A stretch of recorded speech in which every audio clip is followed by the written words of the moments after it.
Okay, I figured I'd throw out a couple of notes here, kind of thing. Oh, and it's probably just for this setup, because there's a good chance the next time I make these, this cross shaft's going to change.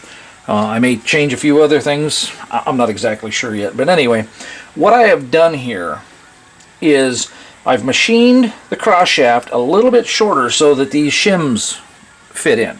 So there's a shim in here and a shim in here. And the reason I did that is to buy enough room, you can get these shields. They're not included. You can get them through McMaster-Carr. There's a few other places online you can get them. The metal on here is almost identical thickness to these shims. So I put the shims in here so that, one, it helped me get the fit perfect so that the balls and the hind joints aren't pulled in or pushed out. Okay.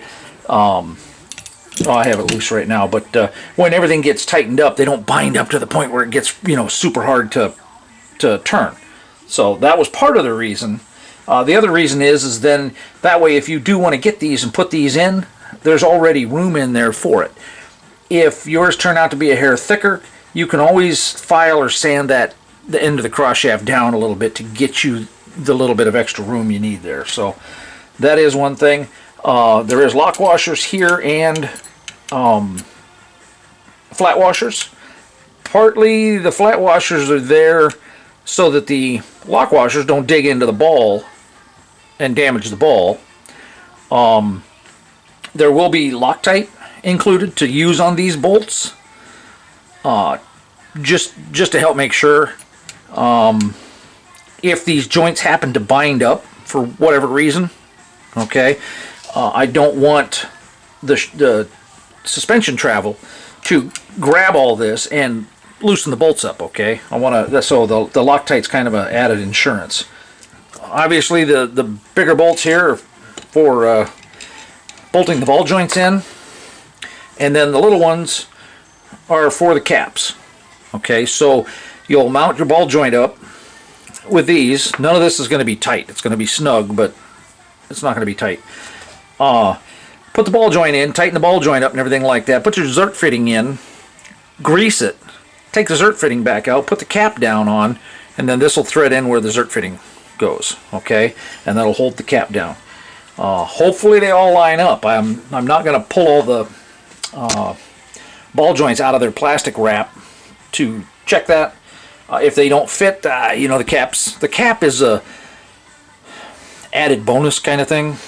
We never talked about it or planned on it or anything like that. I figured, well, I was kind of doing them as a prototype, so hopefully they fit.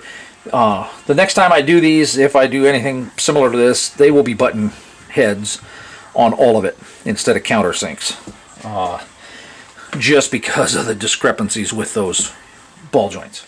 Oh, and one other thing, this is the Loctite. Okay, it's Permatex version instead of Loctite. I just call it's thread locker.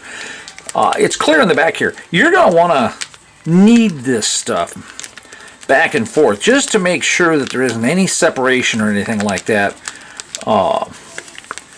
Okay, and then basically, it should have a little notch. Yep, there's a notch right there. You'll tear it off, and then that becomes the spout, and you can squeeze it on. I am probably going to put in like 4 of these with each set. So basically, that's 1 per bolt. You won't need that, but you can just throw the extra aside for later should you have to pull them out and that stuff. I would get everything mounted, finished, final assembly, adjusted, even to the point of going to the alignment shop and having it aligned first. Once they've aligned it and locked these down, then basically you can pull the bolt back out, jack it up off the ground, pull the bolt back out, put the thread locker on it and everything, put it back in, tighten it down. Do that 1 bolt at a time kind of thing, and put the shims in. If you're going to get these and put these in, do that at the same time. Wait until after the alignment shop does their stuff to it. Okay. And in order to adjust this, basically you're going to leave these 2 lock nuts loose, and depending on which way it has to go, they'll pull 1 bolt out. It'll with them loose, which I don't have it loose right now. Well, there, I just loosened it up. Then they'll be able to take these and turn them in or out, okay, and then basically have to put the shim back in.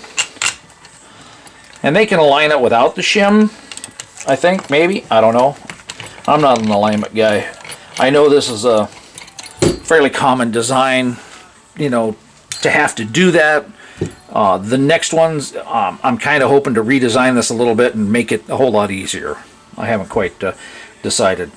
Quite honestly, by the time I get done doing these, I'm so tired of them, I'm ready just to quit doing ball joint modifications, period. So, there's a chance I may never do another one. Anyway, that is, that should be it for this, the thread locker, blah, blah, blah. I'm just rambling on a bunch of this crap. Alright, I got the other ones wrapped up in cellophane there already, and then I remembered.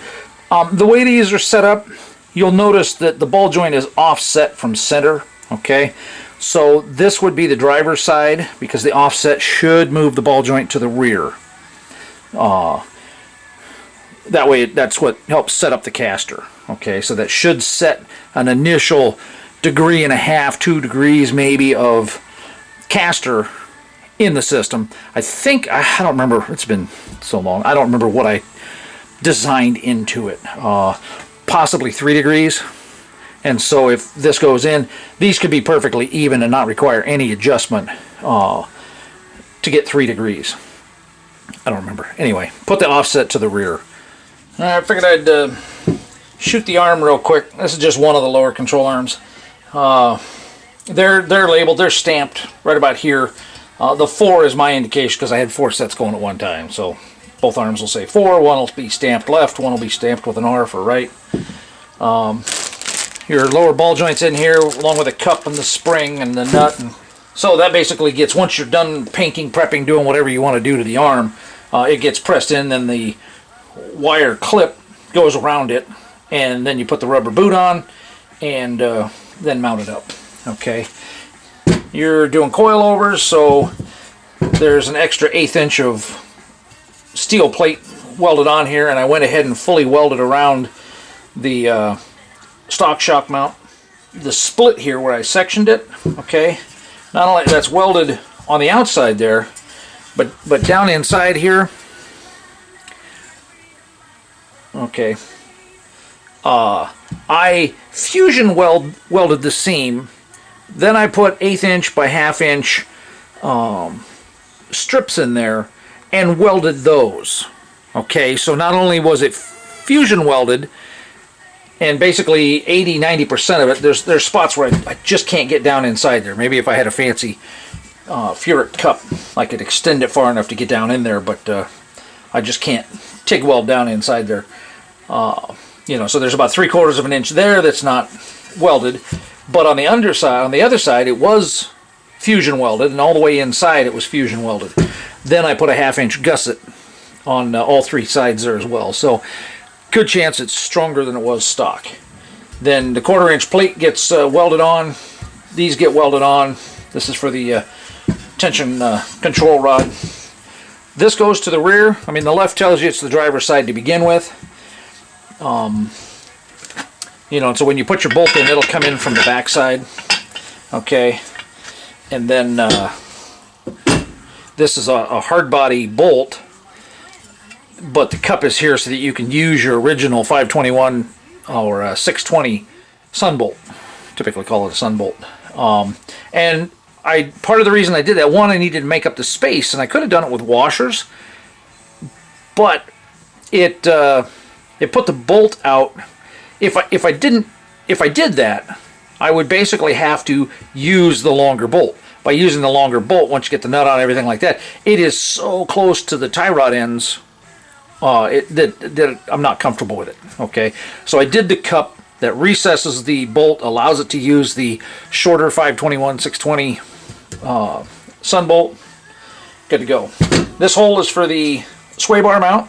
Okay, I'll give you that number. It's a long 6-inch one. I'm pretty sure it's a hard body. I don't remember 2-wheel drive or 4-wheel drive.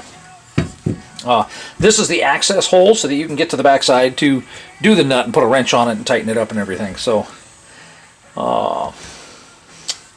These should be really close.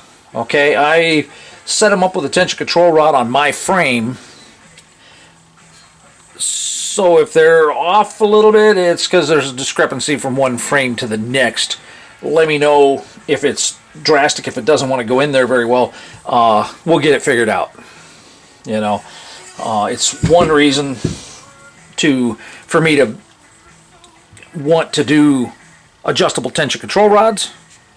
But considering the fact that this bushing here, when this bolt goes in and everything, that bushing won't allow much deflection, there's hardly any reason to do an adjustable tension rod. So I've been resisting them. I've done a couple, but I typically resist doing them. So I think that's about it. If you did want to run torsion bars, you have to get the connecting link from a hard body. Okay? And the way they welded these, you might have to clearance those off. I'm not exactly sure what the hell they were thinking there. But you're running coil over, so I didn't worry about it. Push come to shove, might have to drill a couple holes through the washer and spot weld that in place, and then grind off that so that the linkage would fit on there. But since nobody's done it used them with torsion bars, and that was only this set. The next set of arms I get may not be an issue. So it all depends on which manufacturer, what day of the week I order them, that kind of thing, whatever. I think that's it. Oh, one thing, this is the other arm. One thing I forgot to mention is this black is an E-coat. It's electrically applied. It's not quite powder coat. It's not quite paint. It's a royal pain in the butt to sandblast off, which you shouldn't have to, okay? It's my understanding is it's also, you can powder coat over the top of it or you can paint over the top of it. So you should just be able to scuff up the rest of this. If you're sending it to a powder coater, they're probably going to sandblast it anyway to get an even prep surface that they're familiar with. My thing is, I just rattle can suspension components, because the thing is I don't care what you put on them, powder coat, whatever, they're still going to chip. They're still going to get chewed up. They're still going to get hit by stuff. Rattle can, you can just go back in there and touch it back up. If you need to touch up your powder coat, you can't do that. You got to send it back to the powder coater, have it completely stripped, and have it reapplied, which means taking it off the car and everything. So I'm a big fan of just rattle canning suspension parts, unless it's a show truck. If it's just your average daily driver that you want to take to some Datsun shows, stuff like that, still rattle can it. That way you can climb back under there and just touch it up and make it pretty whenever you want. So but that's why it's like this. I sandblasted the areas that were affected. I had my daughter do it, actually. She did a real nice job. But I left the rest of it for that reason. You should be able to just scuff it and paint right over it.